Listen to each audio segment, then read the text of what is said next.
Ladies and gentlemen, welcome back to Driven Wild. Today, we're talking about gas. With rising gas prices, there are people who are looking in any and every way to save money on gas. For gig workers, that is just less possible than others. It is gonna be vital for you, not only as a person trying to save money, but as someone who's in business for themselves to be able to adapt in these stressful times. Yes, GrubHub, UberEats, and Doordash have announced their gas assistance programs, but it really didn't change much, and most people are saying these boosts are temporary and they're not really all that helpful. So in an attempt to help you save money on gas, I'm going to go over every single way I have found to help you save money on your gas expenses as a gig worker and just in your overall life. But before we do any of that, let's start with some disclaimers. The content of this video does not contain and is never intended to be legal, business, financial, tax, or health advice of any kind. This video is for entertainment purposes only. It is advised that you conduct your own research and consult with qualified professionals before applying anything you find online. I'm also not going to talk about anything in regards to your own personal strategy. Every market is different and you need to figure out what works best for you and your market. So without further ado, let's talk about ways to save money on gas. Drive responsibly. Now this is specifically for those faster drivers on the road. You know, the ones that swerve between lanes, drive at higher speeds. I understand that you got to get from one delivery to another as fast as you can.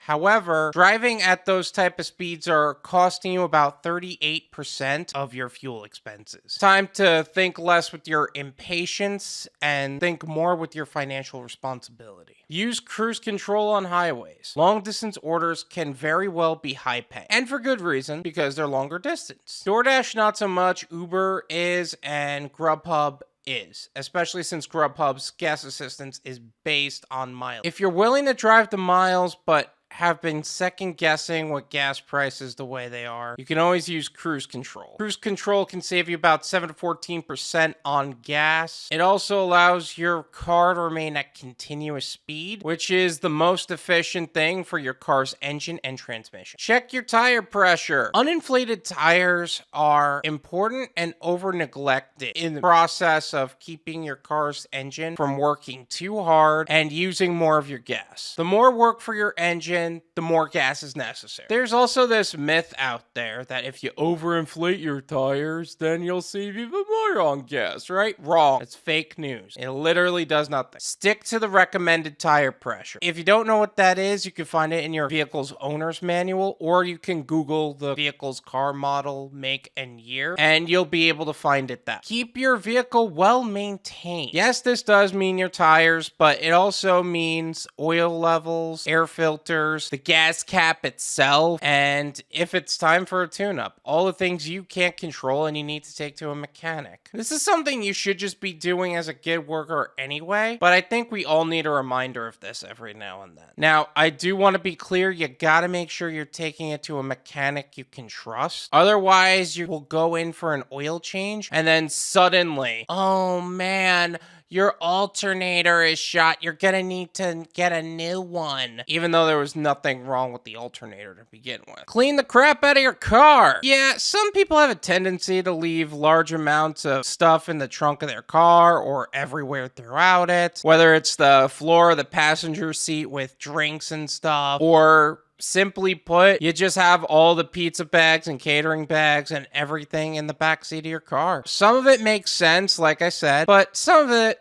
there's really no excuse to keep things like that. I love how people are like, I'll bring it in at some point, and then that just means the roof racks are just staying on top of your car, and you never really use them. And then you got other tools that you said you were gonna bring in, and you just don't. Bargain hunt for gas stations. Gig workers should be good at this at some point, but finding good and consistently cheap gas stations in your area is a skill at this point that every gig worker should just know. Whether it's you just knowing your area or using apps like Waze, Gas Guru. The AAA mobile app can help you find gas along your routes. And some apps even help you sort by price to ensure you're getting the most bang for your buck. It's okay if you have to drive a little bit, especially since you can get orders along the way anyway, because let's be honest, if you can make money while trying to get gas, it works out. Make use of loyalty programs. One of the most missed opportunity is not using loyalty programs. This is your stop and shop where you can save money by going to Shell gas stations. Speedway, that's partnered with Uber. Chevron has their own program through their app. Sam's Club, 7-Eleven, Costco, and BJ's actually have their own gas stations. Now, I didn't say open a paid membership because that kind of defeats the purpose, but if you already have one, make use of it. It's irresponsible to have those type of memberships and not make the most of it, you know? Cashback offers. Speaking of missed opportunities, we have cashback offers. This can come in many different forms, but it is vital to explore all the ways you can earn cashback. A credit card that earns a certain percentage back on gas. Some gas stations actually have exclusive offers through your app. Stockback apps and programs like Acorns actually partnered with Chevron and Texaco, and Bumped, which you can actually choose a particular gas station to be loyal to, and they will give you 1%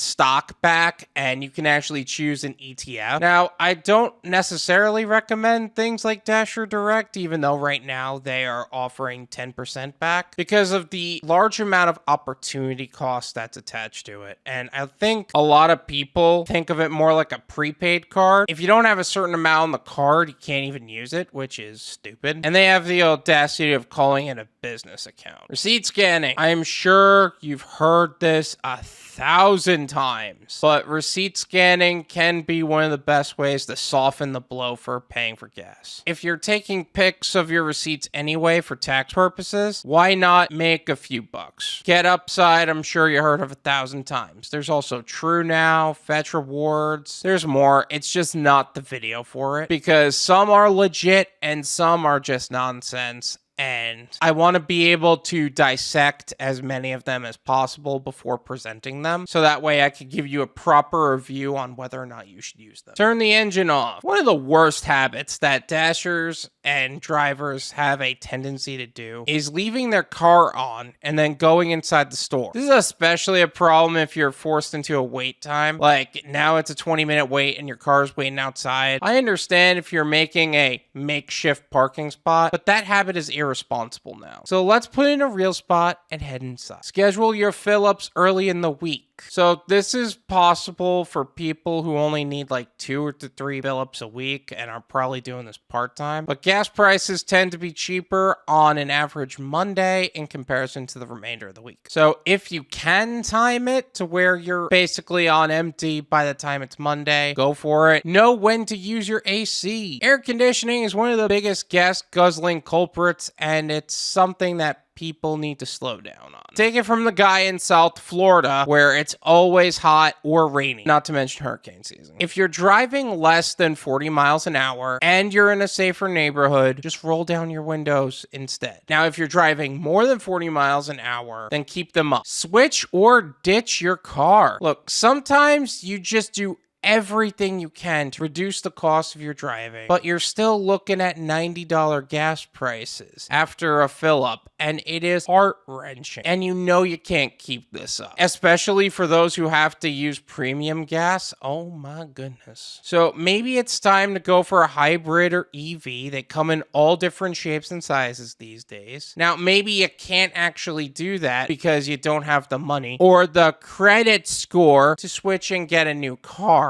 But there are more than one ways to actually make deliveries with these apps. Some offer the opportunity to either rent a car or rent a Tesla or another cheaper car through insurance. Maybe it's time to use a bike or an e-bike or a motorcycle, or hell, you could just go on your own 2 feet. You would have to let them know the type of vehicle you are switching to. That's not really that hard. The other day, a guy delivered to me with a bike, and I was totally fine with it. Which, by the way, if you are looking to switch to like a bike account or a on foot account, I actually made a video all about vehicle types with DoorDash. Make sure you check that out. Diversify your income. I'm not talking about just opening up another gig app, because honestly, you should be on all three if you can. And quite honestly, you should be looking into new gig apps as much as possible. What I'm talking about is a side business or project which can be a source of income that can be done from the comfort of your own home. Whether it's an online store, some kind of online business, or a YouTube channel, TikTok, whatever. Something that tickles your fancy. You're approaching recessionary times, and this is when the most millionaires are made, during these financial seasons. Now, you could be looking at a life-changing opportunity. Just make sure you jump on it. If you have a project you kept telling yourself you want to work on and it's just not the time and whatever, just go for it. Learn as you go, because you don't know when the next crazy thing is going to end up happening. One other thing I got to say about this is, if you're going to leave the gig economy, I get it. Gas prices are insane, and this is a lot to go through. Just do yourself a favor. Don't settle for something that is going to pay you less than what these gig apps are paying just because gas prices are higher, because that's just going to defeat the entire purpose altogether. Level up. Don't settle for less. Quick question for you guys. Did I miss anything? Comment that below. Let's make this the go-to list of every single thing that can help you save money on gas. Thank you so much for watching. I really appreciate it. As always, make sure to hit the like button, subscribe if you're new, and I'll see you guys next time. Peace.